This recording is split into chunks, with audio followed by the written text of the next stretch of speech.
আমরা লিখেছি বাংলাদেশের বন্দর সম্পর্কে, যেটা আমরা এতদিন জানিনি।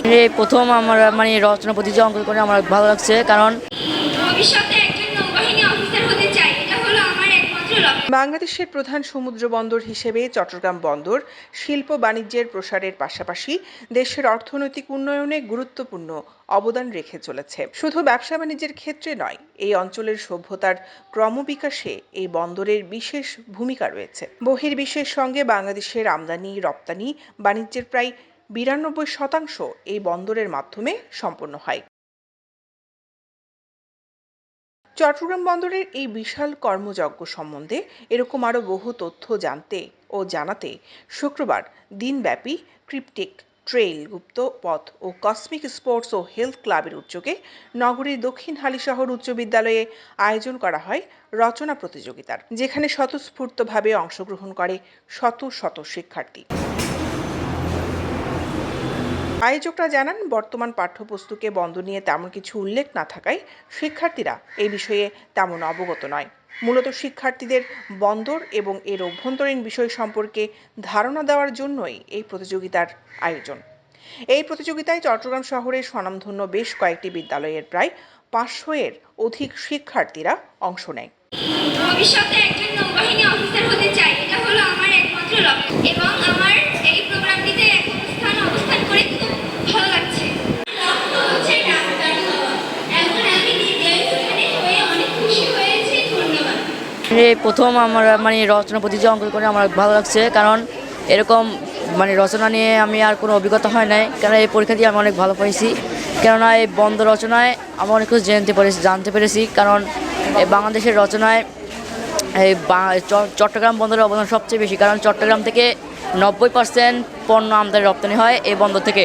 আমরা লিখেছি বাংলাদেশের বন্দর সম্পর্কে, যেটা আমরা এতদিন জানিনি, কিন্তু রচনা প্রতিযোগিতা হচ্ছে, এটা সম্পূর্ণ ফ্রিতে আমরা প্রতিযোগিতা দিয়েছি এবং যেটার জন্য আমাদের কোনোই টাকা দিতে হয়নি। আর এটার কারণে আমরা অনেক কিছু শিখেছি যা এতদিন পড়িনি, কিন্তু হঠাৎ করে রচনার প্রতিযোগিতার জন্য পড়তে হচ্ছে বা পড়লাম, ভালোই লাগলো। কোঅর্ডিনেটর ইলিয়াস আলী সভাপতিত্বে ও হারিসা খানম সুখীর সঞ্চালনায় এতে প্রধান অতিথি ছিলেন কসমিক স্পোর্টস ও হেলথ ক্লাবের উপদেষ্টা অবসরপ্রাপ্ত মেজর মুনিরুদ্দিন হাসান। বিশেষ অতিথি ছিলেন এস.এম. মানবিক ফাউন্ডেশনের প্রতিষ্ঠাতা আব্দুস সবুর। অতিথি ছিলেন আইনজীবী ইমদাদুল ফারহান, আইনজীবী শাহেদ চৌধুরী, দক্ষিণ হালিশহর উচ্চ বিদ্যালয়ের ভারপ্রাপ্ত প্রধান শিক্ষক ফজল করিম। সার্বিক সহযোগিতায় ছিলেন রাকিব চৌধুরী ছাড়া আরও অনেকেই। আমাদের প্রোগ্রামটার মূল উদ্দেশ্য হচ্ছে যারা ছাত্রছাত্রীরা এখানে আছে তাদের আসলে বেসিকলি যে বন্দর সম্পর্কে বা পোর্ট সম্বন্ধে তেমন কোনো ধারণা নাই, অথচ এই বন্দর একটা দেশকে কত দূর আগায় নিয়ে যেতে পারে এটা কিন্তু আমাদের সামনে কিন্তু অনেকগুলো এক্সাম্পল আছে, like Sri Lanka, like Singapore, like Malaysia. তা আমি ইউরোপিয়ান কান্ট্রির তাদের কথা নাই বা বললাম, ইভেন আমাদের সাবকন্টিনেন্টের মধ্যে যেসব ইভেন ইন্ডিয়া আমাদের পার্শ্ববর্তী দেশ, তাদের কিন্তু একটা বড় ধরনের একটা রেভিনিউ কিন্তু এই বন্দর থেকে জেনারেট হয়।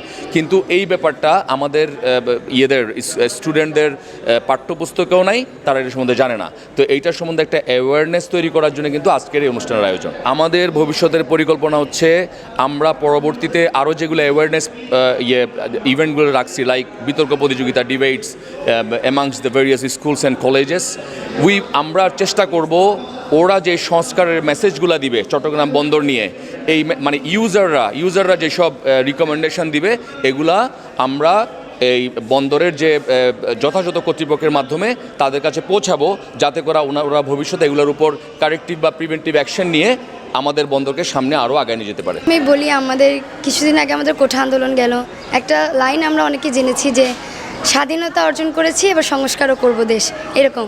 তো সেই সংস্কারের ধারাই এটা আমাদের সেখান থেকে একটা স্টেপ নিয়েছি যে আমরা আমাদের ভবিষ্যৎ জেনারেশনকে সুন্দর কিছু উপহার দিব, তাদের মাইন্ড সেটআপ খুব সুন্দর হবে, তাদের চিন্তাধারা, তাদের কথা বলার স্টাইল সব কিছুই যাতে সুন্দর হয়, আমরা সুন্দর একটা ভবিষ্যৎ পাই।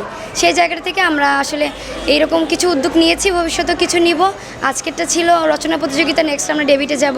আমরা ইনশাল্লাহ ভালো কিছু করার আশায় তাদের নিয়ে ভালো একটা পৃথিবী বা একটা দেশ গড়ার উদ্দেশ্যে মূলত আমরা এইরকম আয়োজন করছি এবং ভবিষ্যতেও আমরা করব। ভলেন্টিয়ারের দায়িত্বে ছিলেন আলভিন আরাফাত, মোহাম্মদ মুন্না, মোহাম্মদ জাহিদুল হাসান, আব্দুল কাদের, তানজিলা ইসলাম, নাদিয়া। পরিশেষে পুরস্কার বিতরণী অনুষ্ঠানে মেধা তালিকায় শ্রেণীভিত্তিক প্রথম, দ্বিতীয় ও তৃতীয় স্থান অধিকারীদের মধ্যে ক্রেস্ট ও সার্টিফিকেট প্রদান করা হয়। দৈনিক আজাদী নিউজ ডেস্ক।